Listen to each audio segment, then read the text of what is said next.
십자가를 보면 사방으로 그의 연장선을 우리가 그어볼 수가 있습니다. 네 방향으로 동서남북으로 뻗어 있는 십자가의 모습입니다. 십자가는 복음의 열쇠가 됩니다. 수직은 하나님과의 화평, 평화를 이야기하고, 수평은 사람과 사람 사이의 화해를 이야기합니다. 그 열 십자가는 능력이라고 했습니다. 그 능력이 이제는 모든 사람, 모든 민족, 모든 시간을 초월해서 일어난다는 것이 오늘 방향성의 의미입니다. 첫 번째는 신분을 초월합니다. 오늘 유대인이나 헬라인이나 차별이 없음이니라. 신분을 초월하고 민족을 초월하고 시간을 초월하는 것입니다. 성서에 보면 나사렛 어부들에게 복음이 전하여졌습니다. 여러분, 시골 어부들이었습니다. 그들이 주님을 만나서 그리스도의 사도로 바뀌어집니다. 그들의 신분이 새로워지는 것입니다. 원래 그들은 학문 없는 자라고 사도행전 4장 13절에 보면 그들은 본래 학문 없는 범인인 줄 알았다고 했습니다. 그렇던 베드로가 온 우주의 왕이신 하나님의 아들 그리스도의 정권 대사인 사도로 임명을 받게 됩니다. 보잘것없는 인물, 그러나 그가 예수를 만남으로 말미암아 능력을 받고 권세를 얻어서 십자가의 복음을 증거하는 데 앞장서게 됩니다.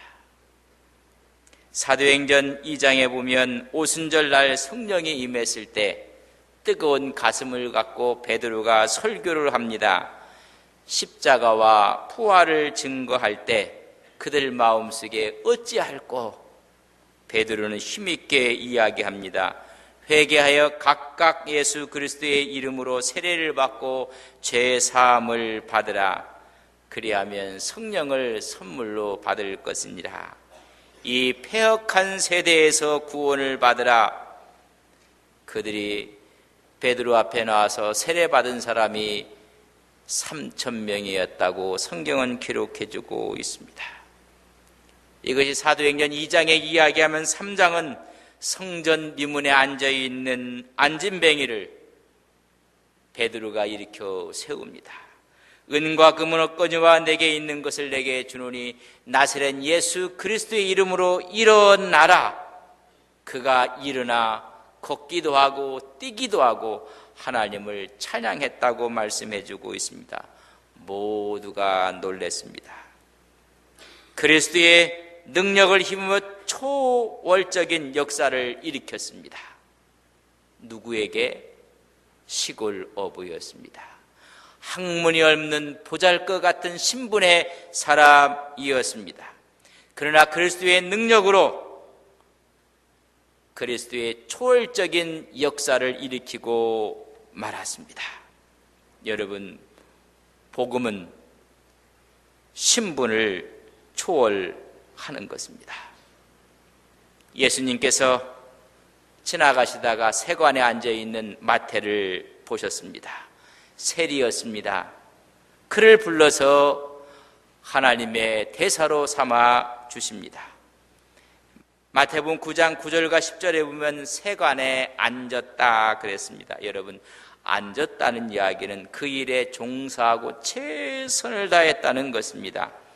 그 당시에 세관에 앉아있는 세리들이 어떤 사람들인지 아십니까? 세금을 거둬드립니다. 그곳에 분봉왕이었던 헤롯 안디바가 있었는데 헤롯 안디바의 정치 자금을 모으는 것이 바로 이 세관에서 한 일 중에 또 하나의 일이었습니다. 세금을 걷어서 노마에 바치고 더 많은 세금을 걷어서 정치 자금으로 모았던 곳이 여러분 세관이었습니다. 그렇기 때문에 백성들의 고열을 짠 곳이 세관이었습니다. 착취하는데 앞잡이 노릇을 했습니다. 모든 사회 사람부터 지탄의 대상이었습니다. 그래서 그 당시에 세리는 죄인 취급을 했습니다. 수많은 사람으로부터, 동족으로부터 극심한 소외의식을 가질 수밖에 없었습니다. 그렇지만은 예수님이 찾아가 부르셨습니다. 여기서 무엇을 의미하는지 우리는 잘 깨달아야 됩니다. 복음의 능력은 이런 죄인 신분이라 할지라도 십자가의 능력이, 복음의 능력이 초월해서 하나님의 역사를 일으키신다는 것입니다. 어부였던 베드로, 죄인이었던 세리, 313년에 기독교를 국교로 공예했던 콘스탄틴 대제가 있습니다. 그의 어머니로부터 복음을 전해 듣고 신앙을 가진 다음에 기독교 박해를 금지하라고 했습니다. 그 기독교를 국교로 칙령으로 내리게 되었습니다. 이처럼 십자가의 방향의 모양은 시골의 어부이든 사회적으로 소외를 받아 죄인 취급을 받든 한 나라의 황제이든 신분을 초월하여 구원하는 능력이 있음을 말해주고 있습니다. 그것이 십자가의 내 방향으로 뻗어 있는 모습입니다. 여러분들이 너무나 잘 알고 있는 김제에 있는 금산교회를 아실 것입니다. 조덕산 장로님, 그는 부자였고 분홍이었습니다. 그 당시에 전주에서 정읍으로 말을 타고 데이트 선교사가 복음을 증거하러 다녔습니다. 거기 중간 지점이 금산이었습니다. 거기서 가장 잘 산 부호 조덕삼 댁에 가서 하룻밤을 묵고 또 묵고 했던 곳이었습니다. 거기서 묻으면서 복음을 받아들이게 됩니다.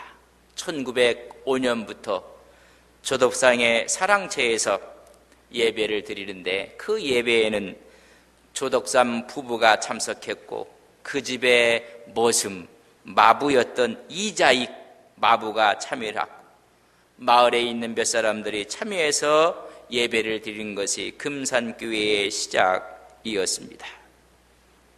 그들은 복음을 받아들였고 그들은 신앙을 간직해서 그 다음에 1906년에 세례를 받게 됩니다.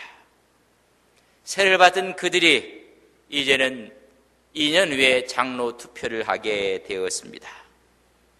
장로 후보는 머슴이었던 이자익과 그의 집에서 했던 머슴과 또한 그 집을 섬겼던 조덕산 장로, 조덕산 씨 두 사람이 장로의 후보감이었습니다.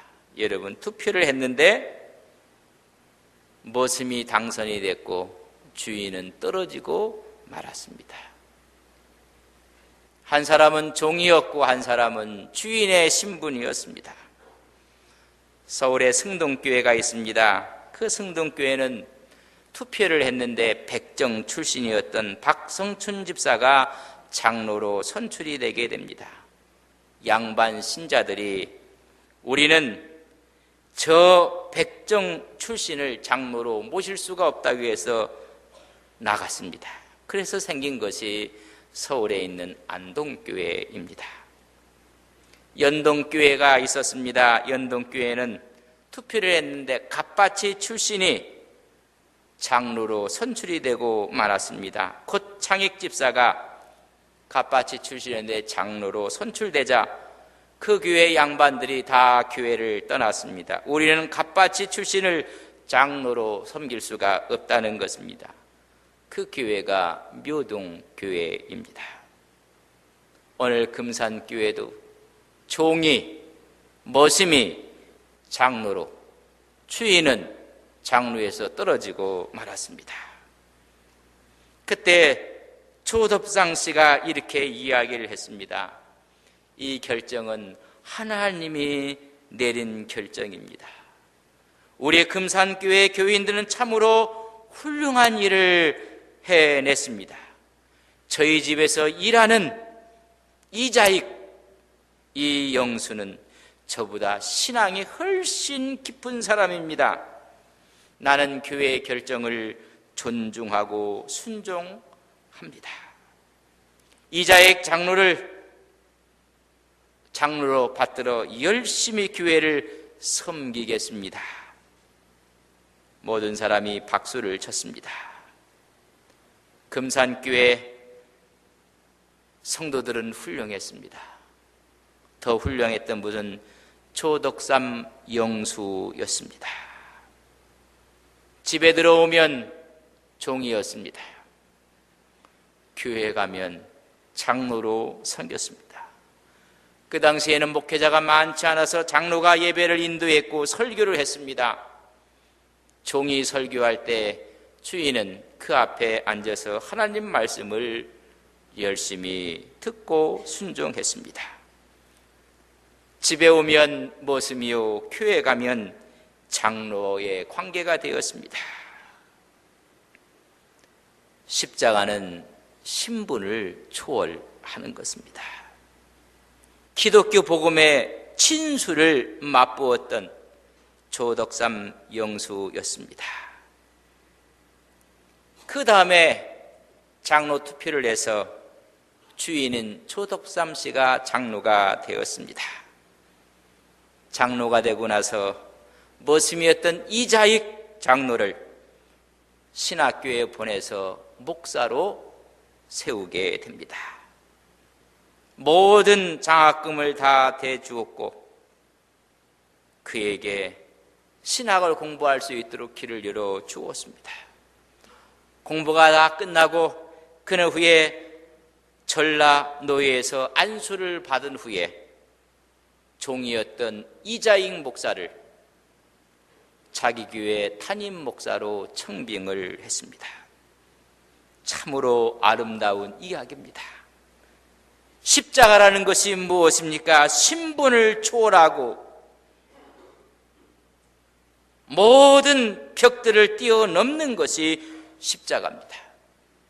그래서 십자가는 열 십자 방향으로 그 방향성을 이어갈 수가 있습니다. 여러분, 십자가야말로 신분을 초월하는 것입니다. 두 번째, 십자가의 복음은 이제는 민족과 국가를 초월하는 것입니다. 하나님의 십자가의 능력으로 쓰임받았던 수많은 나라들과 민족들이 있습니다. 17세기에는 스페인이, 18세기에는 네덜란드와 프랑스가, 19세기에는 영국이, 20세기에는 미국이 복음의 능력의 빛을 발했던 나라들이었습니다. 21세기 지금은 한국이 그 중심에 와 있다는 것을 우리는 믿습니다. 십자가의 복음의 역사는 국가와 민족을 초월해서 하나님의 능력이 나타나는 것입니다. 그래서 십자가는 사방으로 뻗어 있는 모양인 것입니다. 민족과 지역을 초월하는 하나님의 능력이십니다. 요한복음 4장에 보면 여러분, 수가상 여인이 정우에 물을 뜨러 갔던 사건이 기록되어 있습니다. 여러분, 사마리아 민족입니다. 사마리아인이었습니다. 유다 민족은 그 민족하고는 상종을 하지 않았습니다. 거슬러 올라가면 북이스라엘의 7대였던 오므리 왕이 이 사마리아에 수도를 건설하게 됩니다. 그때부터 621년 주전 멸망할 때까지 수도 역할을 했던 곳이 사마리아 성입니다.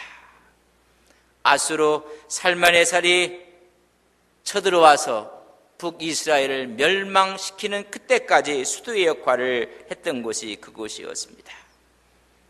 여러분, 아수르의 살마네살이 이 사마리아 성에 들어와서 민족을 말살하는 정책을 썼습니다. 그래서 이 북이스라엘 사람들을 다 끌고 가고 그 자리에 이민족, 이방인들을 갖다 다 옮겨 놓았다고 했습니다. 열왕기하 17장 24절을 읽어보면 이민족들을 대거 거기에다가 이동시켜 놓았습니다. 그리고 쓴 정책이 통혼 정책입니다. 혼혈을 다 시켜놨습니다. 그들은 혈통을 잃어버렸습니다. 또 하나 그들은 하나님 문화를 잃어버렸습니다. 그래서 종교까지 다 잃어버렸습니다. 언약의 백성에서 배제되고 말았습니다. 그 이후로 유대 사람들은 그들을 개 취급을 했습니다. 경멸하고 상종하지 않는 민족이 되고 말았습니다. 모든 것이 단절되고 말았습니다. 그러나 예수님은 요한복음 4장에 그곳으로 지나가십니다. 수많은 사람들은 유대에서 갈릴리로 갈 때 다 우회해서 갔습니다. 그러나 예수님은 보란듯이 그곳을 지나가십니다. 그곳에 지나가다가 그 중에서도 그 성에서도 가장 죄인 취급을 받는 한 여인을 만나 주십니다. 개처럼 경멸했던 사마리아 지역에 가서 가장 멸시받는 여인을 만나서 하나님의 말씀을 전했습니다. 구원의 말씀을 전함으로 그가 내가 메시아를 만났다고 소리를 지르며 물동이를 버려두고 통내로 뛰어가는 모습을 우리는 볼 수가 있습니다. 여러분, 십자가의 능력을 깨달아야 되는 것입니다. 멸시받던 민족이라 할지라도 십자가의 능력은 하나로 만드는 것입니다. 민족을 초월하고 하나님의 은혜의 역사가 통일하게 이루어지는 것입니다. 충격입니다. 만약 십자가가 민족적 초월성이 없다면 십자가는 아무 소망이 없습니다. 이런 의미에서 십자가는 민족을 초월합니다. 예수님의 복음을 듣고 그것을 영접하고 구원받은 이 여인이야말로 오늘 우리 자신들의 자화상의 모습입니다. 모든 것을 초월합니다. 이런 이야기가 있습니다. 어떤 흑인이 백인 교회를 가고 싶은데 교회 문 앞에서 거절을 당합니다. 여기는 흑인이 오는 곳이 아니다. 백인들만 모여서 예배를 드립니다. 교회 문을 들어가지 못했던 흑인이 교회 앞마당에 있는 벤치에 앉아서 그 교회를 쳐다보면서 하염없이 슬퍼하고 있었습니다. 그런데 환상 가운데 주님을 보게 됩니다. 그래서 주님한테, 주님, 제가 저 교회를 들어가고 싶은데 제가 얼굴색이 틀리다고 들어오지 못하게 하고 있습니다. 예수님 했더니 예수님이 하는 말이, 얘야, 나도 저 교회 못 들어간단다. 여러분, 십자가의 능력은 어디가 있습니까? 십자가의 능력은 모든 것을 초월하는 것입니다. 그렇게 미워하고 저주했던 사마리아인 한 사람을 더 누가복음 17장 11절에서 19절에는 말씀해 주고 있습니다. 예루살렘으로 가실 때 사마리아와 갈릴리 사이로 지나가시다가 나병 환자 10사람이 소리를 지르며 다윗의 자손 예수여 우리를 불쌍히 여겨달라고 합니다. 주님이 그들을 불쌍히 여겨주시고 그들을 치유해 주셨습니다. 10사람이 다 깨끗함을 받았는데 그 중에 딱 한 사람만이 예수님께 와서 감사하고 살아했다고 했습니다. 그 한 사람이 사마리아인이었습니다. 아홉은 하나님의 백성 유대인이었는데 그 아홉은 어디 갔는가? 이 이방인 외에는 하나님께 영광 돌리러 온 자가 없다고 했습니다. 믿음이 너를 구원하였느니라. 그 한 명만이 영과 육이 구원을 얻게 됩니다. 그 한 사람이 그렇게 미워했던 사마리아인이었습니다. 충격입니다. 구원이 선포되는 곳에는 충격이 일어나야 됩니다. 우리의 상식이 깨어져 나가야 됩니다. 십자가의 복음의 운동은 모든 것을 초월하는 것입니다. 사도행전 10장에 보면 로마 군인이었던 고넬류가 나옵니다. 이방인이었습니다. 여러분, 그가 베드로를 초청해서 그 가정에서 예배가 이루어지고 기도가 이루어지고 성령이 임하는 역사를 깨닫게 하신 사건이 사도행전 10장에 나오고 있습니다. 민족을 초월하는 십자가의 능력을 깨달아야 하는 것입니다. 베드로가 기도하는 가운데 환상 가운데 하늘이 열렸습니다. 그리고 하늘에서 보자기가 내 구팅에서 메어서 내려오고 있었습니다. 여러분, 이것을 뭘 얘기하신지 아십니까?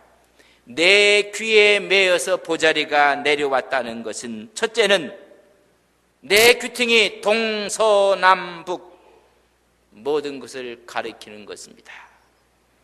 그것이 하늘에서부터 땅에 내려왔습니다. 거기에는 하나님이 구분이 없습니다. 베드로는 그걸 구분하려고 합니다. 내가 다 거룩하게 했느니라. 내가 다 깨끗하게 했느니라. 사람들은 자꾸만 구분하려고 하고, 그러나 내가 다 선하게 했고 귀하게 했고 내가 거룩하게 하였느니라. 이것을 성경학자 랑게, 벵겔 이런 사람들은 이 큰 보자기가 땅 위의 모든 영역을 다 포함한다고 말해주고 있습니다. 내 귀에 담겨있는 동서남북에 담겨있는 모든 것은 구별할 수가 없다는 것입니다. 하나님께서 정한 것, 부정한 것을 구별하려고 했는 그에게 하나님께서 깨끗하게 하신 것을 내가 속되게 하지 말라 했습니다. 유대인들은 배태적이었습니다. 선민의식 때문에 오히려 선을 거놓고 살았습니다. 그러나 복음 안에서는 다 이 선이 무너지는 것입니다. 유대인이나 이방인이나 민족적인 구분이 없습니다. 그리스도 안에서는 하나입니다. 이와 같이 십자가는 고넬료 가정의 구원의 사건을 통해서 민족을 초월하시는 능력을 보여주고 있습니다. 하나님의 십자가의 능력은 어느 민족에 국한되지 않습니다. 어떤 인간적인 경계도 구별도 초월하는 것이 복음의 능력입니다. 십자가의 방향은 모든 사람에게 행하고 있음을 알아야 됩니다. 이런 사실을 우리가 이해하지 못하면 교회 안에서도 기신자, 새신자, 오래된 신자, 처음 온 신자 이야기한 자체가 부끄러운 줄 아셔야 됩니다. 교회 안에는 모두가 하나인 것입니다. 그분이 지난 섬겼던 교회에서 무슨 직분을 받았든지 신앙의 경력을 받았든지 그대로 받아줘야 합니다. 십자가는 구별하지 않습니다. 다 수용하는 것입니다. 십자가는 사방으로 그 방향이 다 뻗어 있기 때문에 그렇습니다. 우리 교회는 십자가의 방향성의 의미가 여러분 신앙과 믿음의 중심이 되시기를 주님의 이름으로 간절히 바랍니다. 우리 모두는 하나입니다. 세 번째는 시간을 초월하는 것입니다. 과거와 미래와 현재를 다 꿰뚫고 있는 것이 십자가의 능력입니다. 십자가는 신분을 초월하고 민족을 초월하고 이제는 시간적인 개념도 초월하는 것입니다.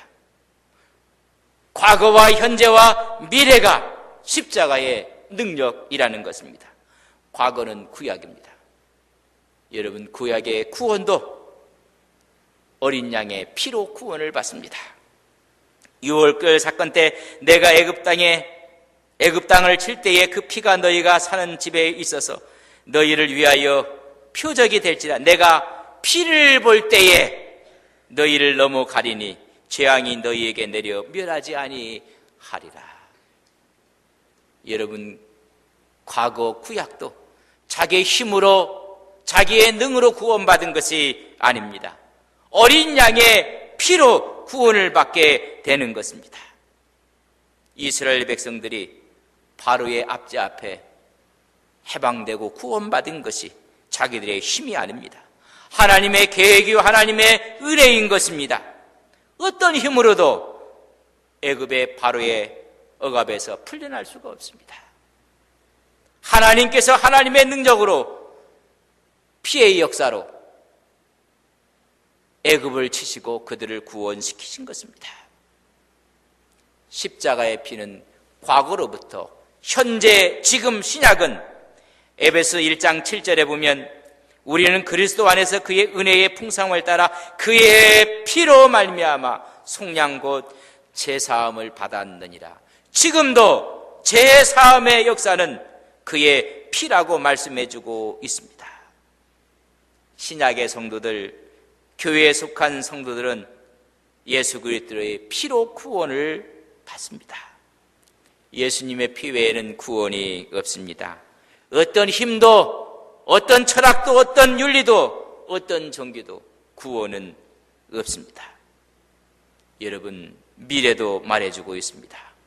요한계시록 7장 13절과 14절에 보면 보좌 앞에 모여있는 사람들을 가리켜 말하기를 저들이 어떻게 여기에 왔는가? 어린 양의 피에 그 옷을 씻은 사람들이라고 말씀해주고 있습니다.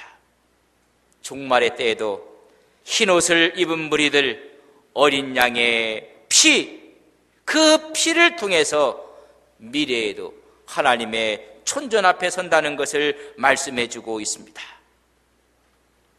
그분의 피로 용서받고 대환란을 이기고 영원한 천국에 들어가는 것도 십자가의 피라는 것입니다. 다시 말하면 과거와 현재와 미래의 구원은 예수님의 십자가 복음뿐입니다. 구약의 성도든 신약의 성도든 누구든지 예수님을 통하지 아니하고는 구원받을 수가 없음을 말해주고 있습니다. 구약의 성도들은 장차 오실 예수님을 소망 중에 믿고 구원을 받은 것이며 신약의 성도들은 이미 오신 예수님을 믿음으로 구원을 받는 것입니다. 천국의 구원은 시간적으로 역사적으로 모든 것을 초월한다는 것입니다.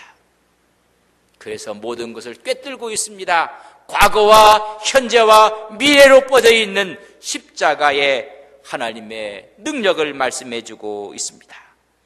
십자가의 능력은 기독교 복음의 핵심이고 특징입니다. 모든 것을 뛰어넘게 해서 예수 안에서 하나로 만듭니다. 예수님만이 구원인 것을 말씀해 줍니다. 십자가 방향의 그 의미를 우리는 아셔야 됩니다. 신분을 초월합니다. 민족과 국가를 초월합니다. 시간을 초월하는 하나님의 구원의 능력인 것을 믿습니다. 십자가만이 참 소망이며 십자가가 없는 구원은 있을 수가 없습니다. 오직 십자가만이 모든 것을 온전케 하고 완성합니다. 사랑하는 성도 여러분, 무엇을 가슴에 품고 신앙생활을 하시려고 하십니까? 아직도 구분이 있고 아직도 차별이 있습니까? 아직도 관통하지 못하는 과거와 현재와 미래가 있습니까? 여러분 무엇을 가슴에 품고 신앙생활을 하려고 하시는지 차문자답하셔야 합니다. 십자가만 붙잡는 믿음의 종들이 되시기를 바랍니다. 십자가만 붙잡고 승리하는 하나님의 종들이 되시기를 바랍니다. 오직 십자가를 붙잡을 때 생명과 능력과 구원의 역사가 임함으로 한 공동체가 되며 예수 공동체가 됩니다. 거기에 기쁨이 있고 감사가 있고 하나님의 축복이 있습니다. 이런 은혜가 오늘 여러분 10년 가운데 함께 하시기를 주님의 이름으로 간절히 축복합니다. 하나님, 사순절에 십자가의 의미를 묵상하고 있습니다.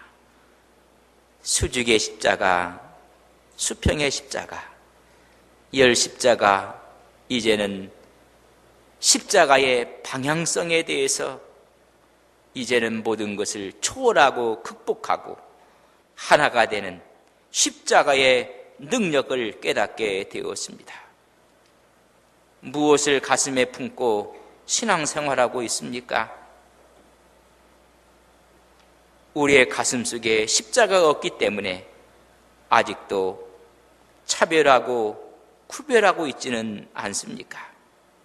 오직 십자가의 능력의 역사가 우리의 10년 가운데 임함으로 가정에서, 교회에서, 이 사회에서 하나가 되는 구원의 능력과 구원의 축복이 임하게 하옵소서.